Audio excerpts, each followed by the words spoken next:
తెలుగు సినీ పరిశ్రమలో పరిచయం అక్కర్లేని పేరు అక్కినేని నాగార్జున. లెజెండరీ యాక్టర్ అక్కినేని నాగేశ్వరరావు కుమారుడిగా ఇండస్ట్రీలో అడుగుపెట్టినప్పటికీ తనకంటూ ఓ మార్కు ఏర్పాటు చేసుకున్నారు. నాగార్జున ఎంత గొప్ప నటుడో అంతకు మించిన బిజినెస్ మ్యాన్. నాగార్జున ఒక్క తెలుగులో మాత్రమే కాదు, దక్షిణ భారతదేశంలోని రిచెస్ట్ ఫిల్మ్ స్టార్ అని మీలో ఎంతమందికి తెలుసు? మార్కెట్ ధరల ప్రకారం నాగార్జున నికర ఆస్తుల విలువ 4,000 కోట్ల రూపాయలకు పైనే ఉంటుందని అంచనా. అన్నపూర్ణ స్టూడియోస్ నిర్మాత నాగార్జునకు అత్యధిక లాభాలు తెచ్చే బిజినెస్ ఏంటో తెలుసా? N Convention function hall. అలాంటి ఎన్ కన్వెన్షన్ కు శనివారం హైడ్రా కూల్చేసింది.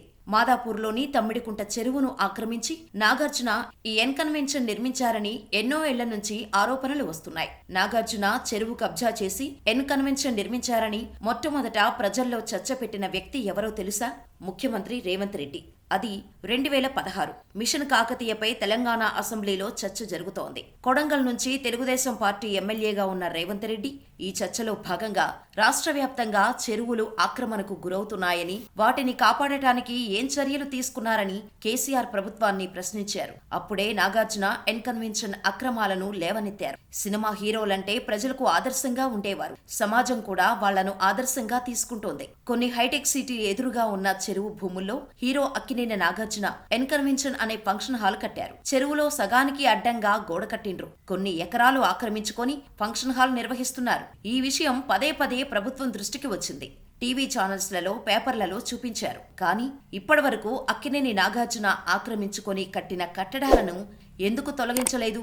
మీకు ఏ శక్తులు అడ్డుపడుతున్నాయి? ఎప్పట్లోగా చర్యలు తీసుకుంటారో సూటిగా సమాధానం చెప్పాలి అని రేవంత్ రెడ్డి అసెంబ్లీలో ప్రశ్నించారు. ఆ తర్వాత కూడా పలుమార్లు ఈ అంశాన్ని లేవనెత్తారు. తమ ప్రభుత్వం అధికారంలోకి వస్తే చెరువుల్ని చెరబట్టి కట్టిన అక్రమ నిర్మాణాలను కూలగొడతామని పదే పదే చెప్పారు. కచ్చేస్తే తెలంగాణలో కాంగ్రెస్ పార్టీ అధికారంలోకి వచ్చింది. రేవంత్ రెడ్డి ముఖ్యమంత్రిగా బాధ్యతలు స్వీకరించారు. ప్రభుత్వ భూములు, చెరువులను కబ్జా కోరల నుంచి విముక్తి చేయడానికి Hyderabad disaster response and asset monitoring and protection agency, simple గా చెప్పాలంటే హైడ్రాను ఏర్పాటు చేశారు. దీని చీఫ్ గా సీనియర్ ఐపీఎస్ అధికారి ఏవి రంగనాథ్ను నియమించారు. వెంటనే హైడ్రా రంగంలోకి దిగింది. హైదరాబాద్ పరిధిలోని ప్రభుత్వ భూముల్లో అక్రమ కట్టడాలు, చెరువుల్ని కబ్జా చేసిన కట్టిన నిర్మాణాలను నిర్దాక్ష్యంగా నేలమట్టం చేస్తున్నారు.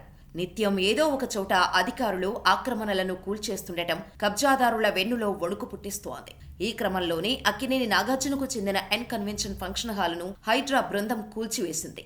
హైదరాబాద్లోని మాదాపూర్లో భారీ బందోబస్తు మధ్య ఎన్ కన్వెన్షన్ ను అధికారులు నేలమట్టం చేశారు. దీంతో అక్కినేని నాగార్జున ఘాటుగా స్పందించారు. తెలంగాణ ముఖ్యమంత్రి రేవంత్ రెడ్డికి నాగార్జున సవాల్ విసిరారు. తాను చెరువుని కబ్జా చేసినట్టు నిరూపిస్తే తానే కూలగొడతానని వెల్లడించారు. ఈ మేరకు సోషల్ మీడియా వేదికగా నాగార్జున పోస్టు పెట్టారు. కనీసం ముందస్తు నోటీసులు కూడా ఇవ్వకుండా కూల్చివేశారని తెలిపారు. కేసు కోర్టులో ఉన్నప్పుడు ఇలా చేయటం సరికాదన్నారు. చట్టాన్ని గౌరవించే పౌరుడిగా కోర్టు తనకు వ్యతిరేకంగా తీర్పునిస్తే ఈ కూల్చివేతను తానే నిర్వహించి ఉండేవాడని చెప్పారు. దీనిపై న్యాయస్థానాన్ని ఆశ్రయిస్తామని, అక్కడ న్యాయం జరుగుతుందని ఆశిస్తున్నానని నాగార్జున పేర్కొన్నారు. చెప్పిన విధంగానే నాగార్జున తెలంగాణ హైకోర్టును ఆశ్రయించారు. అక్కినేని నాగార్జున కొన్ని సంవత్సరాల క్రితం అప్పటి సర్వే ప్రకారం తన కష్టార్జితంతో కొనుగోలు చేసిన భూమిలో 2010-12లో ఎన్ కన్వెన్షన్ నిర్మించారు. అయితే ఆ భూమి చెరువు సరిహద్దు పరిధిలోకి వచ్చిందని ఆనాటి ప్రభుత్వం నోటీసులు జారీ చేసింది.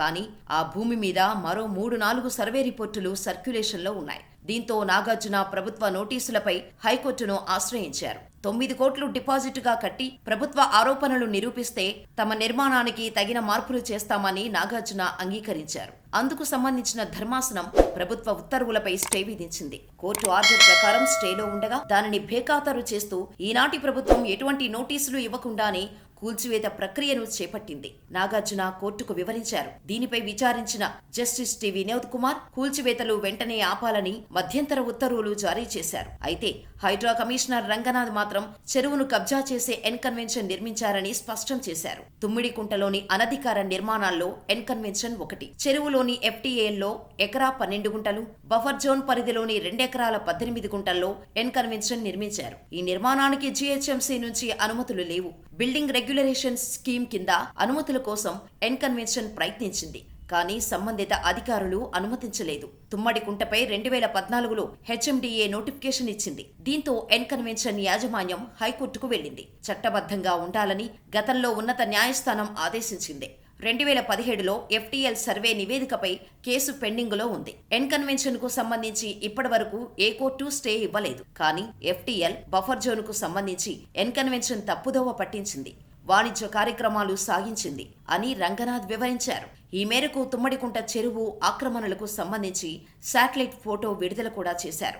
ఇక ఈ ఎన్ కన్వెన్షన్ గురించి నాగార్జునకు ఎందుకింత ఆందోళన చెందుతున్నారంటే, దీని ద్వారా వచ్చే ఆదాయం తెలిస్తే మీరు ముక్కున వేలేసుకోవటం ఖాయం. సువిశాలమైన ఈ కన్వెన్షన్ హాల్లో పెళ్లిళ్ల నుంచి సదస్సులు, సమావేశాల వరకు ఎలాంటి వేడుకలనైనా నిర్వహించుకోవచ్చు.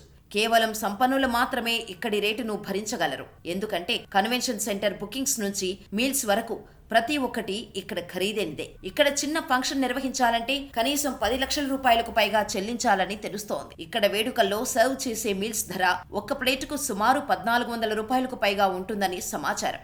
ఇక్కడ ఒకే రోజు 3 వేడుకలు నిర్వహించుకోవచ్చు. ఈ సెంటర్ నిర్మించి 12 సంవత్సరాలు అవుతోంది. ఇక్కడ ఒక్కో ఫంక్షన్ నిర్వహణకు గెస్టుల కెపాసిటీ, ఫంక్షన్ తీరును బట్టి రోజుకు 2 కోట్ల వరకు వసూలు చేస్తారని సమాచారం. అదే పెళ్లిళ్ల సీజన్లో అయితే ఆదాయం ఇంతకు మించి కూడా ఉండవచ్చు. విశ్వసనీయ వర్గాల సమాచారం ప్రకారం ఎన్ కన్వెన్షన్ నుంచి ఏడాదికి వచ్చే ఆదాయం సుమారు 350 కోట్ల వరకు ఉంటుందట.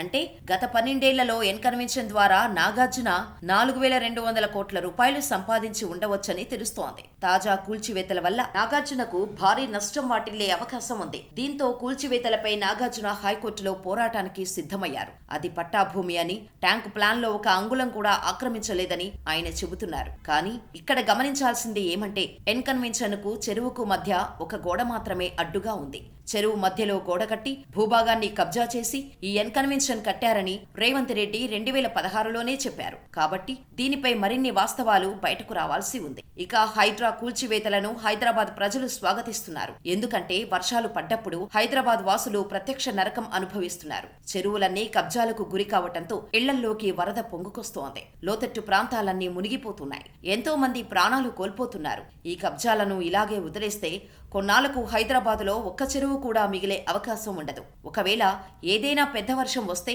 ప్రజల జీవితాలు అల్లకల్లోలమయ్యే ప్రమాదం ఉంది. కాబట్టి ప్రజలు అక్రమ కూల్చివేతలపై హర్షం వ్యక్తం చేస్తున్నారు. హైదరాబాద్లో ఇప్పటి వరకు 10 సంఖ్యలో కూల్చివేతలు జరిగినా హైలైట్ కాలేదు. కానీ hero Akkineni Nagarjuna N convention hall కూల్చివేత మాత్రం తెలుగు రాష్ట్రాల్లో హాట్ టాపిక్ గా మారింది. ఇప్పటి వరకు మీరు చూసిన అంశాలను బేరీజు వేసుకొని నాగార్జున ఎన్ కన్వెన్షన్ హాల్ కూల్చివేతపై మీ అభిప్రాయం ఏంటో మాకు కామెంట్ చేయండి.